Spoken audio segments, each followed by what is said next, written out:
toi tenir sa promesse? Va-t-il permettre à la RDC de rivaliser face au Nigeria, rivaliser face à la Guinée-Conakry, la Zambie, Mali?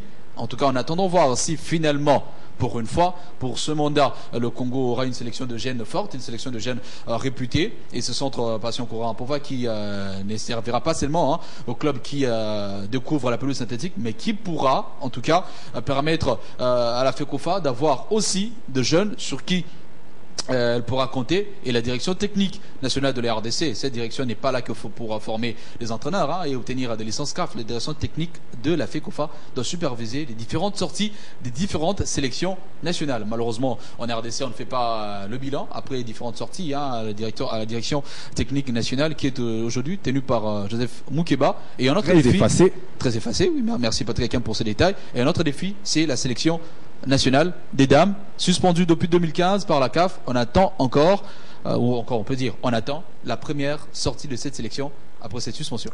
Patrick Hakim, les défis qui attendent l'homme moderne, c'est quoi pour vous? Est-ce que son discours c'est du verbiage ou encore c'est du déjà entendu? Les défis qui attendent l'homme moderne, c'est la modernisation de notre football. C'est aussi simple que ça.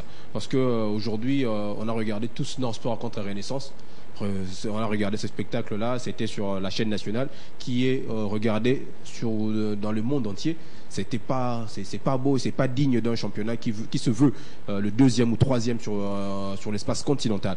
Donc il y a beaucoup à faire. Parce qu'on parlait du football de jeunes. Le football de jeunes, ce n'est pas seulement créer des équipes nationales. Il est demandé à toutes les équipes de la division d'honneur d'avoir des équipes de jeunes.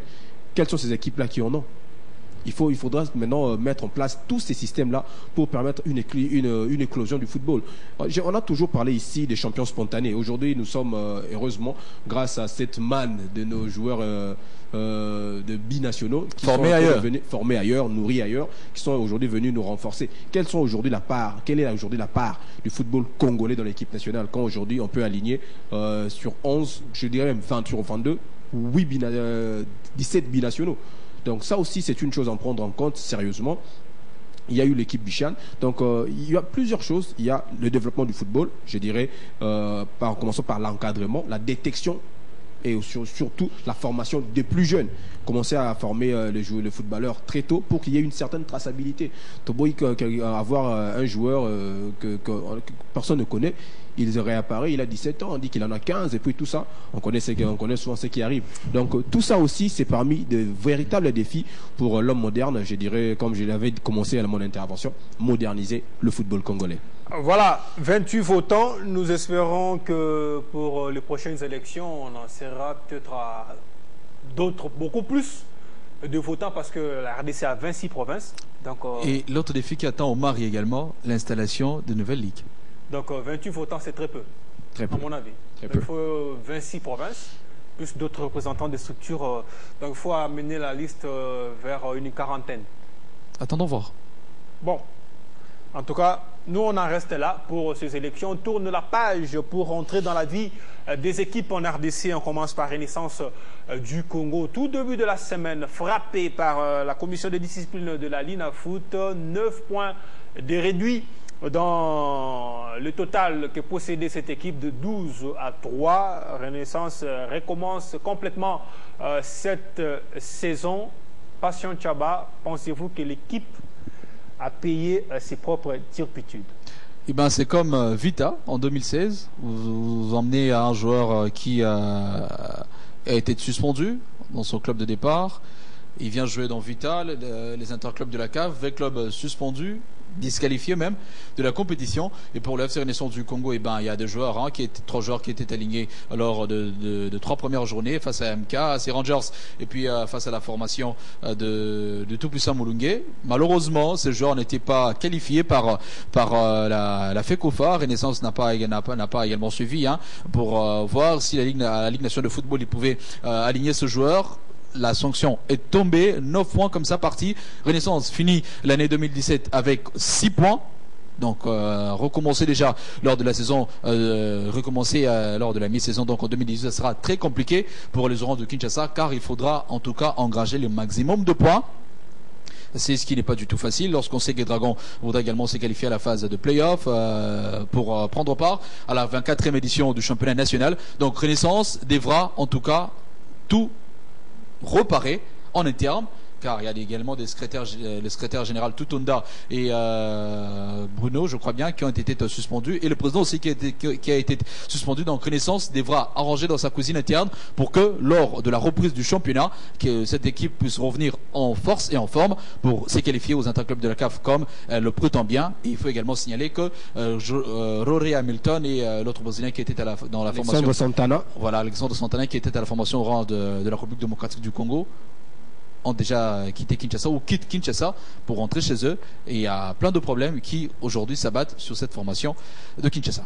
Patrick Hakem, chaque année, c'est comme si Renaissance a son lot de problèmes. La réduction de points n'est plus une information, c'est déjà une troisième ou une deuxième, je crois, troisième ou quatrième fois même, que deux ou trois, je crois. Si ma mémoire ne me fait pas de... Et Pefkin, division que 1, l'équipe se 22e voit édition, et puis 23e édition. Réduit de points, des classicos ou encore des derbies qui ont toujours des conséquences juste après, des entraîneurs qui s'échangent à tour de rôle au niveau du banc. Pensez-vous que tout ça, ça fait partie de l'apprentissage dans cette équipe? Je pense que Renaissance doit d'abord, comme Patient l'a dit, doit d'abord commencer par réparer en interne. Parce que apparemment il y a vraiment du remue-ménage au sein de l'administration du club. Parce que déjà le club, avec 3 joueurs incertains qui ont participé aux 3 matchs précédents, arrivé au match contre V Club, le secrétariat contraint François Moguey de ne pas les faire jouer. Pourquoi? Parce que peut-être il savait que V Club aurait peut-être eu plus de poids ou plus de vision par rapport à ça. Mais malgré ça, le club a été rattrapé par la patrouille, 9 points de retranché. Du coup, le club doit exorciser ses démons. Vous savez, aujourd'hui, Renaissance est né de problèmes qu'il y avait chez Daring Club Motema Pembe. Parce qu'on pensait que c'était à cause de quelques personnes de l'administration qui bloquaient, qui ne voulaient pas que le club aille de l'avant. Voilà pourquoi il y a eu scission et qu'il y a eu naissance du FC Renaissance. Donc déjà, Renaissance doit absolument apprendre de ces erreurs-là. Pourquoi ils ont quitté Daring Club Motema Pembe? Pourquoi il y a eu scission? Alors, on est en train de voir les mêmes choses qui étaient à déplorer en ce moment-là. Ce sont les mêmes choses que l'on voit aujourd'hui dans Renaissance, alors que du côté de chez les voisins, ça semble plutôt avoir trouvé la paix. Du coup, on se pose des questions. Donc, le club Pascal Moukouna et tous ceux qui sont proches du club, tous ceux qui tiennent vraiment à l'émergence de ce club-là, doivent vraiment se mettre autour d'une table pour pouvoir trouver des solutions, d'abord en interne, pour permettre à ce que, sur le terrain, que le ballon puisse rouler. Moi, je posais la question de savoir à qui appartient finalement Renaissance. Est-ce aux supporters ou à Pascal Moukouna? En tout cas, il viendra ici, de ce 3 mois ou ce 4 matins, je crois qu'il viendra pour nous répondre à cette question qui est éminemment juridique, pour savoir en tout cas les tuteurs et la propriété de cette équipe. Mais moi, ma question, c'est de savoir, est-ce que ce n'est pas la Ligue qui a un peu plongé ces équipes dans un flou? Premièrement, la Ligue avait statué que les joueurs étaient en ordre, signés par... le secrétaire général, l'actuel, le nouveau, Emmanuel Kandé, et juste après, qui était porte-parole de la FECOFA. Et juste après, il est jusqu'à présent. La Ligue s'est rebiffée pour sanctionner. Est-ce que cette démarche ne jette pas un flou dans la crédibilité de la nouvelle équipe? C'est une commission de gestion qui normalement devait normaliser les choses en ce championnat qui est à sa 23e édition, expérimentale encore parce qu'il y aura 12 clubs à la phase de play-off. Je rappelle qu'il est avocat, il est juriste, porte-parole de la FECOFA, avocat personnel de Constant Marie, si je me rappelle. Répondez à ma question. Donc la Ligue, c'est vrai, si réellement la Ligue avait permis au FC Renaissance du Congo d'aligner ces 3 joueurs et revenir par après pour dire que ce joueur-là n'était pas du tout qualifié pour prendre part aux 3 premières journées du championnat national, c'est conduire les clubs en erreur. Et là, Renaissance, vu que ces clubs étaient aujourd'hui enregistrés sur la liste des clubs engagés à la Fédération congolaise de football association pourra avoir son temps en tout cas d'aller en appel à la FECOFA et voir si la FECOFA pourra répondre favorablement à la requête du FC Renaissance du Congo, car ces clubs étaient suspendus lors de la 22e édition. Il y a eu un recours, la FECOFA a répondu favorablement. Renaissance n'a cette fois-t-il pas peur de se présenter à la FECOFA et être radié, être radié de la 23e édition, car Grégoire Badi, secrétaire de la FECOFA dernièrement,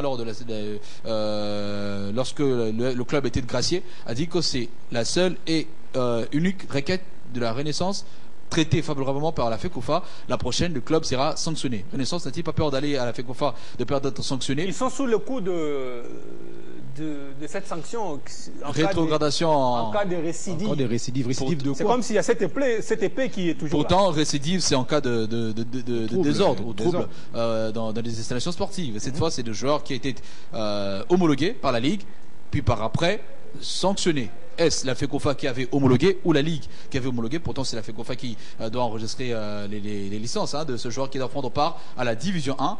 Donc, Renaissance, je crois bien que le temps est déjà écoulé.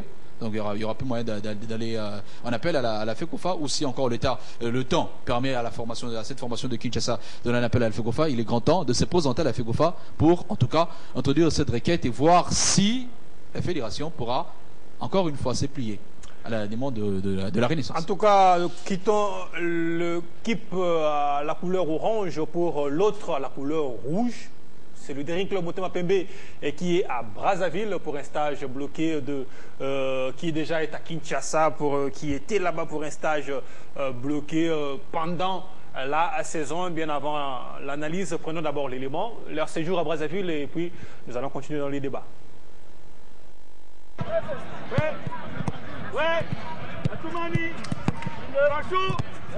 Auteur d'une prestation moyenne pendant la manche allée du championnat national en sa phase classique, le Daring Club Motema Pembe pense mieux faire en manche retour. C'est ce qui a poussé le staff technique de Tupamaros à programmer ce stage de 14 jours au Congo-Brazzaville. Nous voulons meubler la trêve, l'écart qui nous sépare entre notre dernier match joué contre RCK et puis le prochain match contre Dragon, il y a 14 jours. Vous savez très bien que notre saison, donc la préparation d'avant-saison, a été secouée par toutes sortes de turbulences, et puis que notre préparation a été un peu insatisfaite dans la mesure où... Sur place, les Umakilés livreront une série de matchs amicaux, notamment celui qui les opposera à la formation Otodoyo, club qualifié à la CAF Champions League, puis le week-end au Diable Rouge du Congo-Brazzaville, qualifié au Chan Maroc 2018, dans l'optique d'atteindre le top niveau. Le staff technique s'y met. Des données et des repères à tous ces joueurs. Donc tactiquement, ça vient tout doucement. Réagissez notre préparation et surtout donner une certaine cohérence dans le jeu auquel on veut mettre en place. Programmé pour affronter l'Academy Club Rangers le 14 janvier 2018 à 15h30, heure de Kinshasa au stade Tata Raphaël de la Quetul. Un match comptant pour la première journée de la phase retour de la manche classique. Le DCMP Imana, qualifié à la Coupe de la Confédération, tient à un football élégant, football champagne, football de haute facture, qui va imprimer la nouvelle marque du club vert et blanc de la capitale, et cela plus que celui pratiqué lors de la saison sportive 2016-2017. Patrick Hakem, un stage intempestif à l'issue d'un nul contre RCK. Est-ce que c'est le cas? Est-ce que c'était vraiment le moment? C'est ça la question, parce que vous savez, cette équipe du Daring Club Motema Pembe n'a pas vraiment perdu beaucoup de joueurs comme d'autres clubs. Donc elle était censée avoir une cohésion et une certaine maîtrise. Alors que cette saison, on a vu le Daring gagner. Parce que pour l'instant, c'est une équipe qui est encore la seule équipe, je crois, invaincue dans la zone ouest. Mais pour l'instant, équipe invaincue, mais supporters insatisfaits. C'est ça, parce que la différence entre cette saison et la saison dernière, c'est que la saison passée, Daring gagnait avec de la manière. C'est alors que cette saison, Daring gagne et ne satisfait pas. Du coup, on a vu Dering battre l'ASV Club, alors que l'ASV Club a fait les jeux, l'ASV Club a dominé, l'ASV Club a tout fait.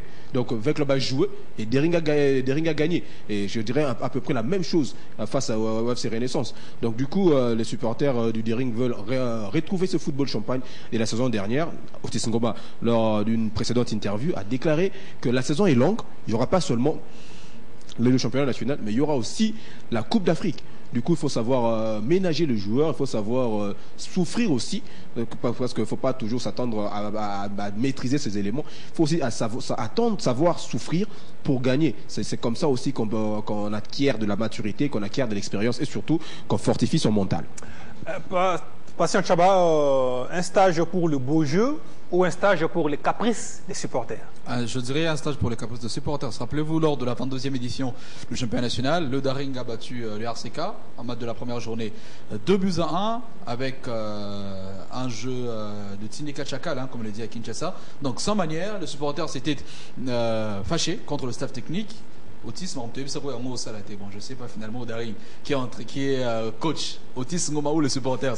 Cette fois également pour le compte de la phase classique toujours de la division 1, DSMP face à RCK, un but partout. Qui marque d'ailleurs le but de Daring, c'est un défenseur. RCK égalise et puis le supporter s'acharne encore contre s'acharne sur le staff technique, ce qui envoie le DSMP à l'école une fois de plus, sur le banc de l'école, profitant également de cette non-participation de Chartres 11, car le Daring devait affronter Chartres 11 en cette fin de semaine pour le compte de la 7e journée du championnat national. Chartres 11 ne prenant pas part au championnat national, DSMP a préféré aller voir ailleurs pour affronter d'autres équipes. Question de faire du bon jeu. Mais moi je dirais, qu'est-ce que le Daring a fait de la trêve?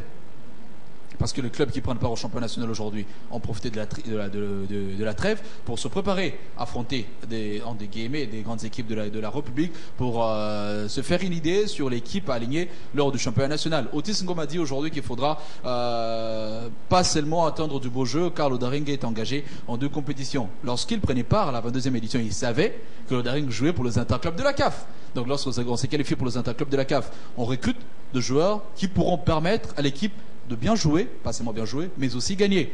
Il dit que Ricky Tulengue n'est pas le Ricky de la 22e édition, mais le Daring n'a pas que Ricky Tulengue. Il y a Mbili Mavanga qui est au sein de Daring Club Moté à Pembe, il y a des joueurs que Daring a recrutés, il y a Serbi qui était David qui est aujourd'hui dans Daring, il y a Ngimbi qui était dans Renaissance qui est aujourd'hui dans Daring. On voit aussi d'autres équipes jouer avec des ailiers, encore des équipes jouer avec des latéraux. Donc Otis devra mettre de côté ce discours, chercher plutôt 2 ou 3 éléments qui pourront permettre à son équipe de mieux prester. Ricky ne sera pas jusqu'à la fin de ce jour au sein de Club Moté à Pembe, chercher pas un autre Ricky mais chercher un autre joueur qui pourra jouer le même rôle que Ricky Tulengue ou encore jouer plus que Ricky Tulengue pour permettre au Daring de glaner 2 points avec manière. C'est tout simplement ce que je dirais à Otis Ngoma. Et pendant ces temps, les supporters, rien n'est dit, c'est comme si leur président a du pain sur la planche, le président de la grande commission des supporters, parce que ça sent la brutalité qui est de retour. C'est tout ce qu'on ne souhaite pas. On veut vraiment cette fois-ci qu'il y ait du calme, que les gens partent au stade, regardent leur match et rentrent à la maison. C'est aussi parmi les priorités qu'essaie de donner cette nouvelle commission. Du coup, les supporters du Daring doivent prendre leur mal en patience, parce que ce n'est que les débuts d'une très longue saison, parce que il y aura la manche retour, il y aura les playoffs et puis il y aura les matchs de compétitions africaines. Du coup, faire de la pression aujourd'hui n'est pas être satisfait, alors que l'équipe pour l'instant n'a encore pas perdu et surtout que la saison reste encore très très longue. Du coup, je pense que c'est mettre la charrue avant le bœuf. Très rapidement, parce qu'on parle de la violence, je vais lire la sanction qui est tombée sur Mungano. L'équipe a brillé par cet exercice le dimanche passé en rouant des coups. À l'arbitre. Un arbitre qui a malheureusement perdu ce vêtement. C'était spectaculaire. J'ai vu quelques images. C'était spectaculaire. C'est pas du tout encouragé en tout cas. Absolument pas. Et vu que Renaissance était frappé la saison dernière pour avoir occasionné des troubles au stade, Mungano, la saison est très longue. Les supporters de Mungano sont très exigeants. C'est déjà la première bourde commise en championnat national pour un penalty qui a été accordé aux 8 minutes de la partie.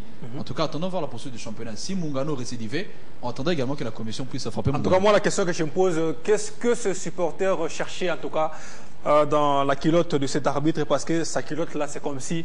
C'est d'abord un joueur qui a commencé, hein, le joueur fautif. Il a donné un coup à l'arbitre. Après lui, il y a eu un autre joueur. Et après, il y a eu toute une pluie. Toute l'équipe et les supporters. Mungano et supporters qui se sont abattus sur l'arbitre. Malheureusement, ces derniers a perdu le chrono, carton, vêtements. Et puis... comprenez un peu la suite. Et voici la sanction. Mungano est sommé de payer une amende correctionnelle de 5 000 $. Je ne sais même pas sûr qu'ils font cette recette lorsqu'ils jouent. Et M. Vincent Candolo plutôt préparé les préjudices causés. Le joueur Narcisse, je crois que c'est de lui que vous parlez, pour avoir agressé en premier l'arbitre, est suspendu pour 18 mois. C'est presque toute la saison qu'il va perdre. Ses coéquipiers Soumaïli Radjabou, capitaine de l'équipe, Kizungu, Ramazani, Lei et Kop, quant à eux, 12 mois de suspension. Les secrétaires sportifs et les coachs Patrick Maïdou sont suspendus pour 2 mois et paieront 5 000 $. Donc ça fait une bagatelle de 10 000 $ et quelques 12 mois pour Mungano certains. perd également ce match face à Dauphin Noir par forfait.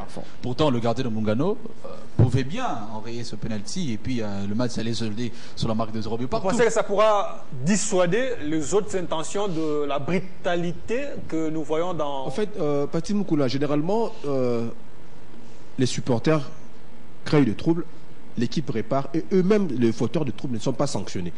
Vous savez, aujourd'hui, je peux remonter dans le temps, les Anglais avaient ces problèmes sérieux-là, ces problèmes des hooligans.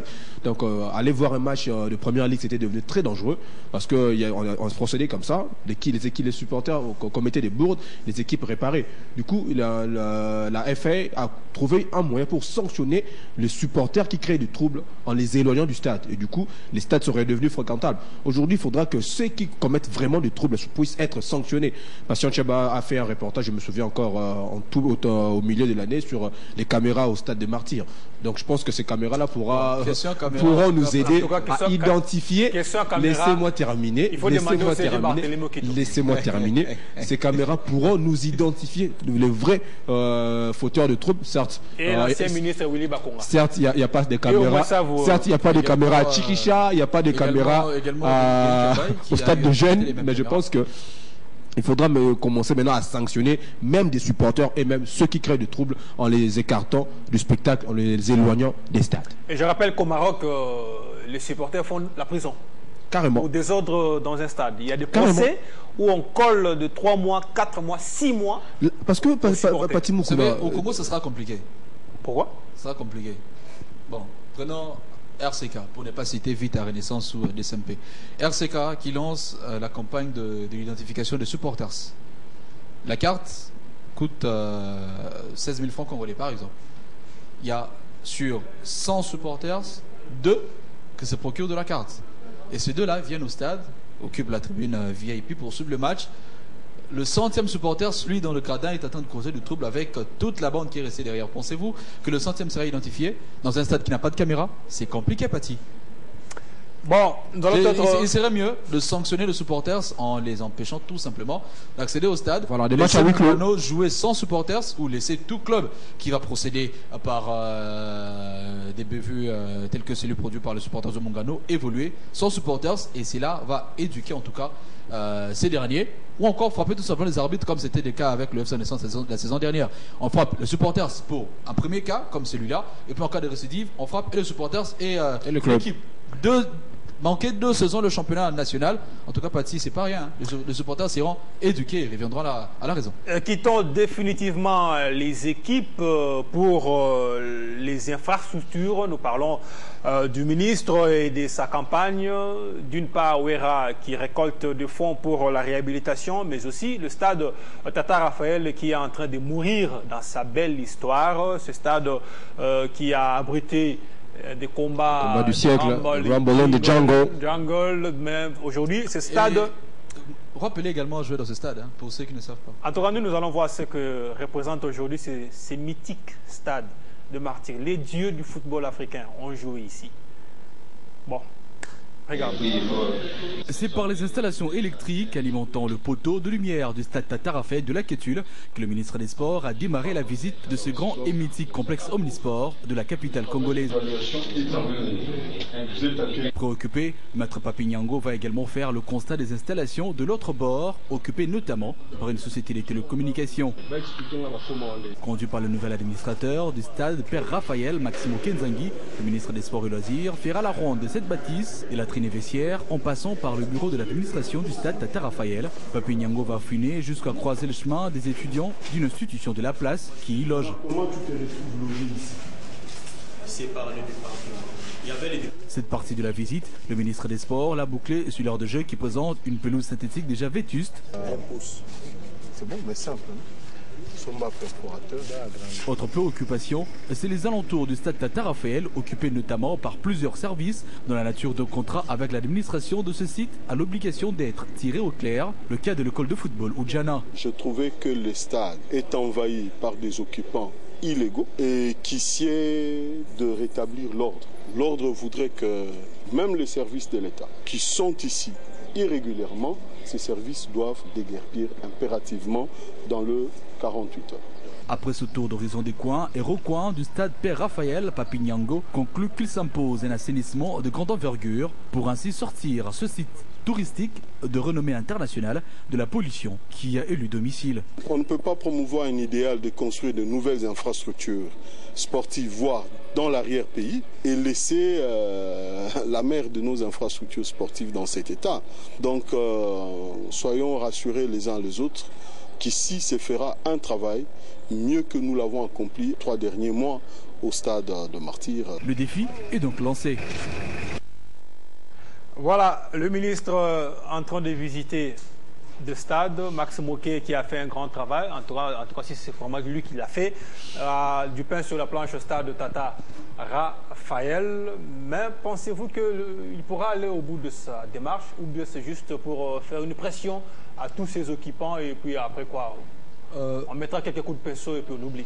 Passé Mukuna, le stade de Martyrs, c'est peut-être le plus grand, tout ça, mais le stade qui a une histoire, c'est le stade qui est chargé d'émotions, c'est le stade de Martyrs. On connaît aujourd'hui, c'est le stade Tata Raphaël, excusez-moi, c'est le stade Tata Raphaël qui a. On a parlé de Rumble in the Jungle, il y a certains de plus gros matchs. Le Roi Pelé a joué là-bas. Il y a mon premier stade, entre guillemets, où je suis allé regarder un premier match de football. C'était un match de Dragon avec mon père. C'était au stade Tata Raphaël. C'est un stade qui ne doit pas mourir. C'est un stade qu'on ne doit pas laisser à l'abandon. Aujourd'hui, je me souviens encore, lors de la rencontre RDC Côte d'Ivoire, des éliminatoires, je crois bien, de la CAN 2015, il fallait entendre Yaya Touré parler du stade Tata Raphaël. Il était à la fois fier et très honoré de pouvoir jouer dans ce stade-là, et dans un stade chargé d'histoire.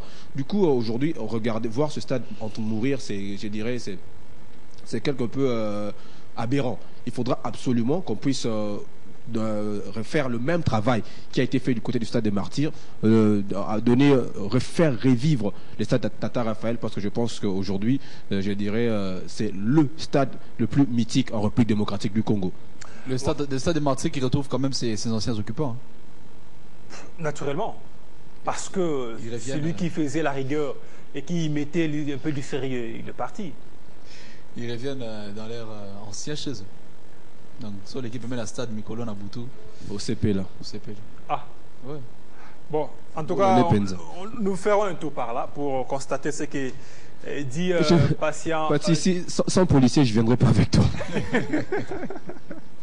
Je t'encourage pas à suivre ce chemin-là en tout cas. On reste dans cette logique de choses. Cette fois-ci, parlons de la lutte et associer la fédération qui signe depuis des partenariats avec d'autres fédérations. C'est le cas de la fédération francophone, Union des fédérations, l'Union des fédérations francophones. Donc on sent la modernité dans la révolution du côté de la lutte. Bon, révolution de la modernité dans la lutte. Bon, on ne sait pas, on attendra voir les résultats parce que, rappelez-vous également, en taekwondo, il y a eu un contrat qui devait permettre aux taekwondo des Congolais d'aller en Cuba pour se préparer avant les JO et après les JO, Rio 2016, mais cela n'est pas arrivé. En lutte, on attendra voir, car déjà en 2018, les lutteurs RD congolais devront se rendre en France pour se préparer, ont vu des prétendre au podium lors des échéances internationales, mais cela va-t-il se concrétiser? On ne sait pas, mais quand même il y a un premier pas avec l'Union francophone, l'Union des fédérations francophones de lutte, avec la FECOLUTA qui ont paraphé jeudi dernier un partenariat devant le ministre des Sports, question de permettre à la RDC d'occuper en tout cas le premier plan sur la scène continentale. La RDC a accueilli le championnat international ici à Kinshasa, rappelez-vous déjà, c'était il y a en tout cas 2 mois, et ce championnat-là a donné du goût au ministère de Sport, mais aussi à la fédération, d'aller prétendre à des titres internationaux et mettre comme ça le Congo en exergue sur différents plans, car comme le président de la République Joseph Kabila le dit, la RDC doit être au premier plan dans tout le domaine. Après le football, en attendant voir si avec la lutte en tout cas ça va arriver et la concrétisation de ce partenariat. Nous allons voir la signature de ce partenariat entre la FECOLUTA et l'Union des fédérations francophones des luttes. Le premier a posé sa signature sur cette convention, c'est lui, Didier Sauvert, président de l'Union des fédérations francophones de lutte, qui donne ici l'esprit de ce partenariat. De part et d'autre, c'est un soutien, un échange d'expertise. Pour la fédération, il y a un côté dit pour la fédération française ou l'UFFL, qui est de soutenir la fédération, la FECOLUTA, dans la formation, quelle qu'elle soit, de dirigeants, d'athlètes, d'arbitres, qu'elle soit aussi dans sa structuration, dans son organisation. On ne peut pas prendre l'organisation d'événements internationaux comme ça. D'abord, c'est des investissements importants. Le deuxième à signer cette coopération, c'est Léon Villa, président de la Fédération congolaise des luttes et associés, satisfait d'avoir arraché cette coopération bénéfique pour la lutte congolaise. Bon, je pense que leur arrivée nous permet actuellement d'aller en championnat d'Afrique avec assurance. Parce que nous avons la possibilité aujourd'hui d'envoyer nos athlètes avec leurs négociations. Dès que nous avons signé déjà la convention, ça nous permet maintenant d'avoir des assurances et puis d'autres appuis financiers et techniques. Une cérémonie sobre mais pleine de signification pour l'épanouissement de la discipline qui est la lutte. Quoi de plus normal que le ministre des Sports, Papi Nyango, accompagne la fédération des tutelles qui devra désormais se forger pour bénéficier réellement de cette coopération. Je voudrais souhaiter plein succès à ce document. En termes clairs, la dite coopération entre l'UFFL et la FECOLUTA devra s'étendre sur une période de 4 ans. Une bonne initiative donc, qui ne laisse pas indifférent Didier Sauvert. C'est un soutien qu'on leur apportera. C'est aussi de leur ouvrir les portes indirectement par nos contacts sur d'autres pays francophones, comme la Roumanie, qui fait partie du bureau de l'Union francophone. Profitant de son passage à Kinshasa, le président de l'Union des fédérations francophones de lutte a remis un cadeau aux autorités sportives congolaises sur place, signe de son attachement à la République démocratique du Congo et motif de satisfaction d'avoir signé ces partenariats. Secrétaire général de la Fédération. Très rapidement, parce qu'on parle arts martiaux, je vous donne quelques informations en taekwondo du côté du Rwanda. Gorilla Open édition 2017. La RDC a ramené 3 médailles. Nous sommes en taekwondo. 2 athlètes, Jonathan Kambale chez les juniors et Freddy Kangendo chez les seniors, ont été sur les podiums grâce aux médailles de bronze qu'ils ont décroché. La 3e médaille, celle en or, a été remise à Teddy Salomou Kenge, encadreur national de Léopard et chef de la délégation pour les dynamismes. Cette compétition a connu plus de 3 pays de l'Afrique de l'Est. Très rapidement, parlons tennis avec cette médaille ramenée par Nancy Onia du côté de Malawi. On prend rapidement l'élément avant de finir avec le Classico. Avec ses médailles et trophées glanés à Maputo et au Malawi, Nancy Onia, accompagné d'Emile Ngoïka Songo, président de la Fédération congolaise de lawn tennis, a été reçu par le ministre des Sports. Papi Niango, heureux de voir le drapeau congolais flotter au firmament du tennis continental, a vivement félicité ses hôtes pour leur bravoure et leur sacrifice pour faire parler de la RDC en bien. Après avoir passé les médailles au cou du ministre et lui avoir présenté les trophées, Emile Ngoï Kasongo s'est dit fier de l'accomplissement du tennis national. Alors aujourd'hui, nous sommes venus lui dire que tout ce qu'il a fait aujourd'hui commence à porter des fruits, notamment la numéro 1 congolaise Nancy, qui vient haut la main, tour à tour, d'obtenir des distinctions, donc des victoires en Namibie et à Maputo au Mozambique. Et à tout seigneur, tout honneur, nous sommes venus avec l'athlète Nancy présenter ces trophées ainsi que les médailles à son Excellence, Monsieur le ministre du Sport. De son côté, Nancy Onia, la numéro 1 congolaise de tennis, qui a déjà remporté plusieurs Open sur le continent, a remercié le ministre et a livré à demi-mot la suite de son agenda. Ces trophées représentent une joie dans mon pays, d'abord, et après l'honneur revient à la fédération, après à la ligue et à ma famille. Donc en ramenant ces trophées en tant que numéro 1, j'ai dit que j'étais en train de diriger effectivement la RDC, pas sur le plan politique mais sur le plan international, voilà, dans le tennis dames. Et je dis merci à toutes les fanatiques qui sont toujours là derrière moi en train de me pousser, à mon entraîneur et à mon sparring partenaire et à mon papa que j'aime beaucoup. Prochain challenge, c'est un stage que je suis en train de préparer, qui doit être en coulisses parce que je n'ai pas envie de directement m'afficher parce que je dois attendre et je veux me battre pour aller jouer au Bénin. Sachez aussi que plusieurs autres programmes sont prévus à Kinshasa, notamment l'organisation du championnat national dans les tout prochains jours. Est terminé, mais je vais quand même, avec l'autorisation de Dieudonné Massounda, lui prendre 1 minute parce que c'est une promesse que je fais au début de l'émission. En tout cas, 20 secondes, 20 pour Denis Mabanga. 2-3 noms. J'ai dit un grand merci à tous ceux qui nous ont suivis au cours de l'année. C'était une année assez compliquée, mais en fait, on a essayé de faire du boulot et je remercie toute ma famille, les Uchunga, les Hakem, je salue le colonel Viala et voilà. Voilà, à tous nos téléspectateurs, merci de nous avoir suivis pendant toute l'année 2017. Et s'il faudrait citer nommément le nom, Listeza Moulaï, André William Bokuchaba, je salue, Merveux, Cornélie Kalamba, tous les Tchaba, en tout cas, Merveux. Voilà, quant à moi, je dis merci à tout ce monde qui nous a suivis, qui nous a accompagnés, qui nous a félicités. Il m'en voudra si je ne cite pas son nom. Je remercie comme ça Maman Brigitte Messo ainsi que la famille, les enfants, Gaga, Maman Aristote, la famille Mukuna, la famille Kitoko. Bon anniversaire à mon ami Alain Kitoko, mais aussi à la fille Elsa Kitoko. En tout cas, pour ceux que je n'ai pas cités, il ne faut pas m'en vouloir, le temps me fait défaut. Je reviendrai peut-être le 31 pour d'autres Mabanga, Dieudonné Massounda, Valdo Simoyamba, Eric Wanet, Pop Kidimbo, mais pas la liste de l'équipe Moulaï. Cette émission est terminée. Les classicos, mais comprenez que les Madrilènes, c'est lui le chef. Il n'a pas voulu mettre la défaite. Cette émission est terminée. Je vous dis merci de l'avoir suivi. On se revoit peut-être le 31 ou même l'année prochaine.